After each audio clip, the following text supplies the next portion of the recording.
Bismillahirrahmanirrahim. Assalamualaikum warahmatullahi wabarakatuh.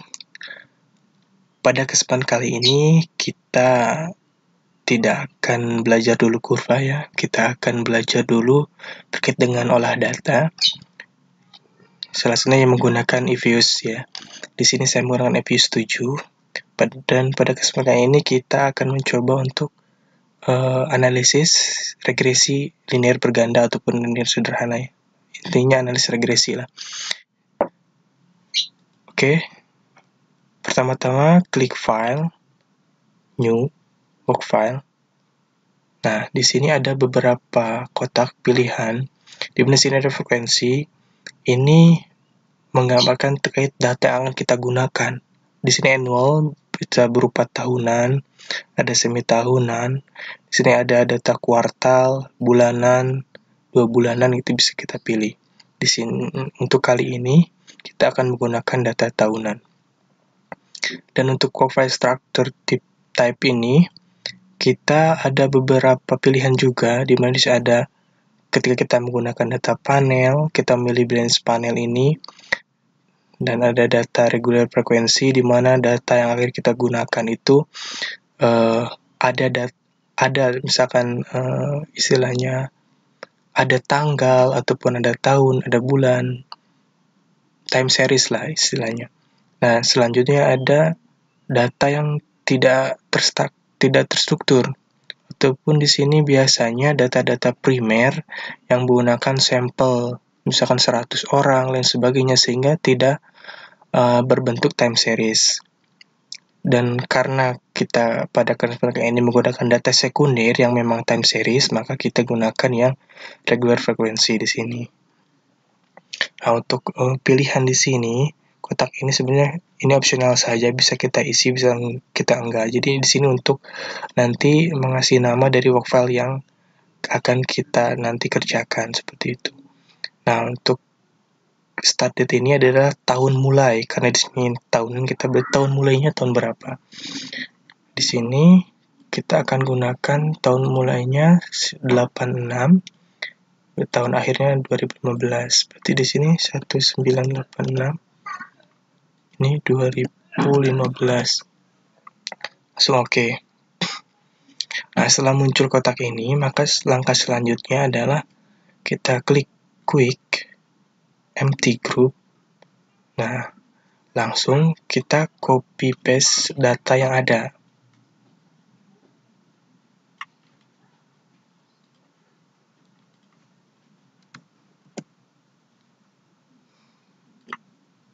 Ini tadi cadangan devisa. Selanjutnya ekspor utang luar negeri kurs. Berarti ini ekspor utang luar negeri kurs. Data yang saya gunakan ini adalah contoh saja ya. Di sini hanya sampel, jadi ini bukan berarti menggambarkan data sebenarnya. Nah, sebenarnya selain cara ini ada cara lain, yaitu menggunakan file import. Nah, import from file di sini nanti jadi kita langsung masukkan data di Excel seperti itu. Tapi kali ini kita manual saja. Nah, setelah selesai kita minimize saja. Nah, langkah selanjutnya langsung masuk ke analisis regresi linear berganda. Kita langsung saja ke quick estimate equation. Nah, di sini kita ketikkan rumusnya. Karena di sini kita gunakan cadangan devisa sebagai variabel dependent, maka kita tulis cadangan devisa di depan. Selanjutnya C konstanta, langsung variabel independennya.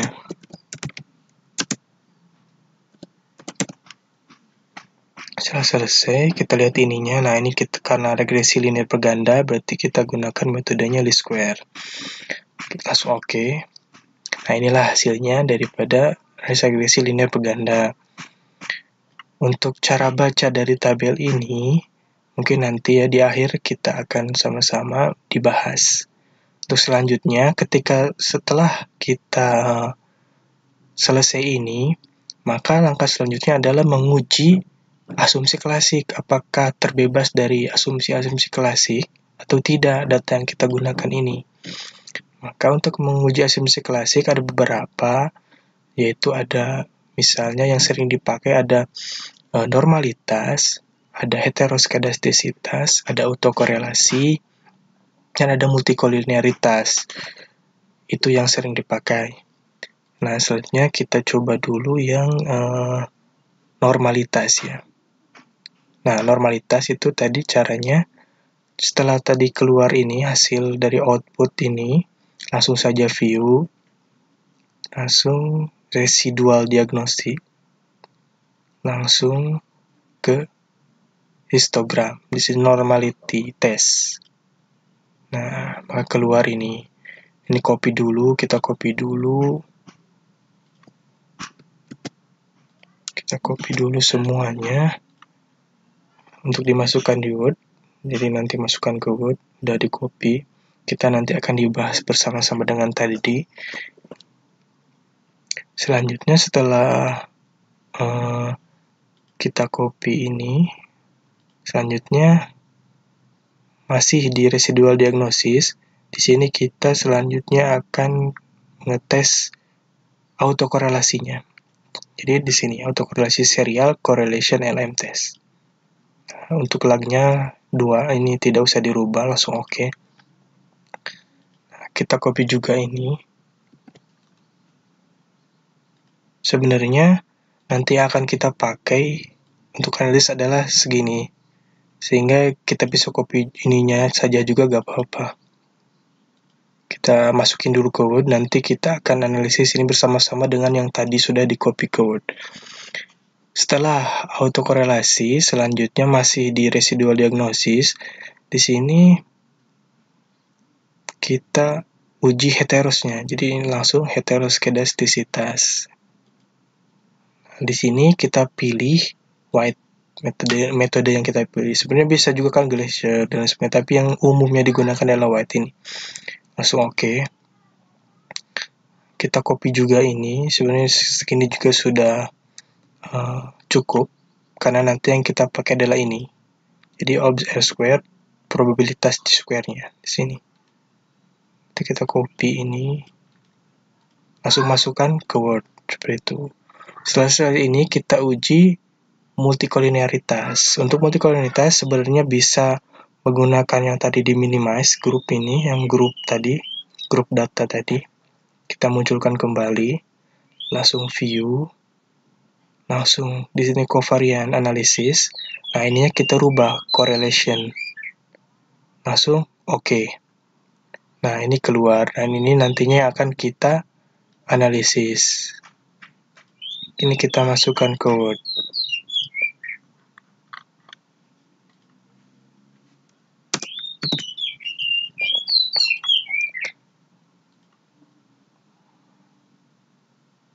Nah, ini sudah selesai untuk analisis regresi linear berganda.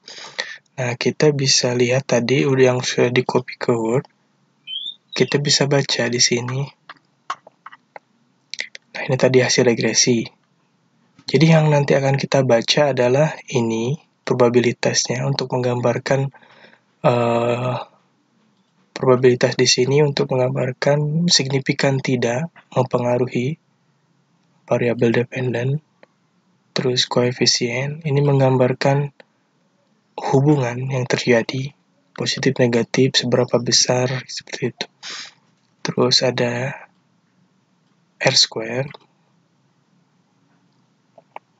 ada F statistik.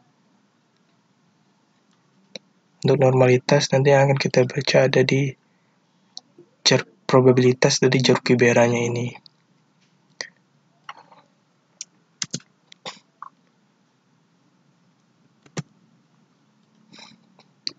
Nah, pertama-tama untuk probability ini, jadi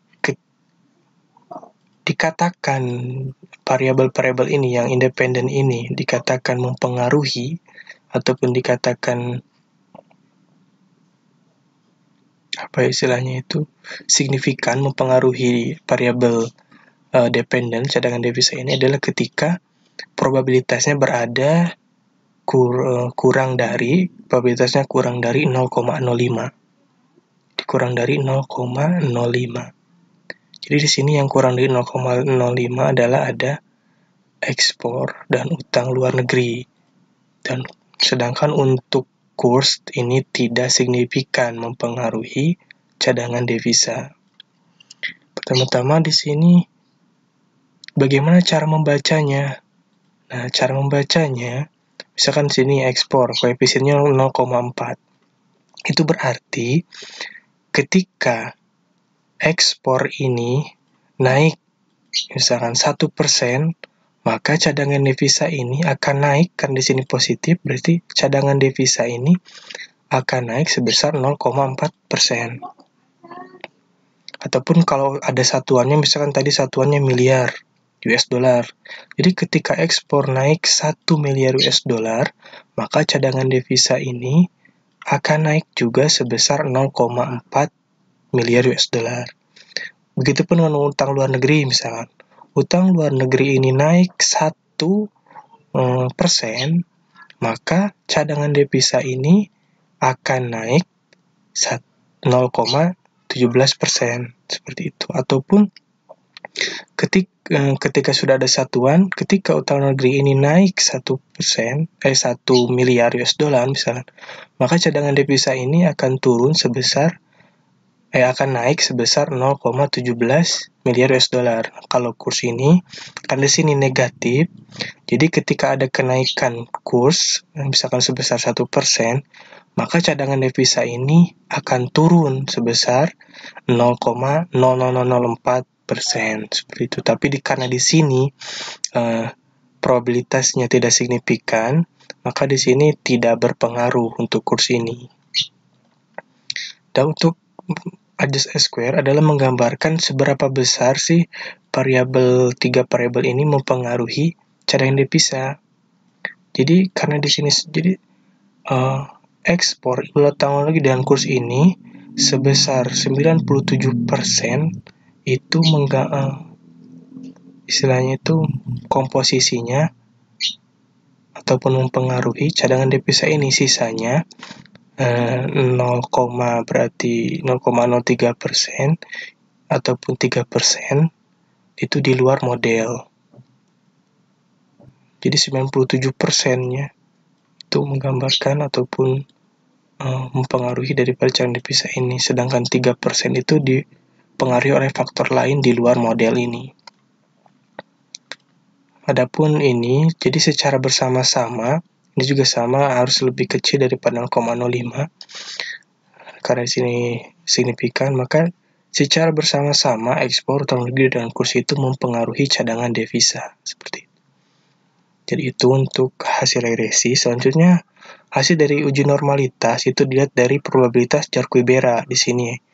Kalau tadi dari regresi ini harus lebih kecil daripada 0,05, kalau asumsi klasik itu kebalikannya harus lebih besar daripada 0,05. Nah, di sini karena probabilitas Jarque-Bera sebesar 0,24 itu lebih besar daripada 0,05, itu berarti model regresi memenuhi asumsi normalitas atau berdistribusi normal.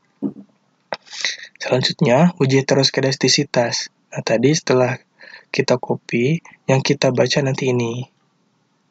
Nah, karena di sini probabilitas dari C-square obs R-square-nya ini, ataupun probabilitas C-square ini sebesar 0,15 atau lebih besar daripada 0,05, itu berarti lolos uji heteroskedastisitas atau memenuhi uji ini. Jadi tidak homoskedastisitas, tapi memenuhi asumsi heteroskedastisitas. Selanjutnya untuk autokorelasi juga sama, kita lihat dari obs-square, di sini probabilitas C-square-nya itu lebih besar daripada 0,05. Itu berarti lolos uji autokorelasi karena lebih besar daripada 0,05. Nah, selanjutnya di sini untuk multikolinearitas. Untuk di sini ada tabel matrik daripada multikolinearitas. Nah, matrik ini menggambarkan hubungan antar variabel satu sama lain variabelnya. Jadi di sini menggambarkan hubungan variabel satu sama lain. Nah, dikatakan lolos uji multikolinialitas adalah ketika ini semua hasil daripada matrik ini adalah lebih kecil daripada 1. Kecuali ini ya, yang diagonal ini memang karena ini cadangan dipisah atau cadangan dipisah tentu akan 1 ekspor ketemu ekspor dengan 1 seperti itu. Jadi seperti itu untuk uji multikolinialitas. Nah, setelah uji ini semua selesai, sebenarnya ini sudah bisa kita langsung atau sudah selesai ya dari uji analisis regresi linear berganda seperti itu. Itu saja mungkin ya yang dapat saya sampaikan pada kesempatan kali ini.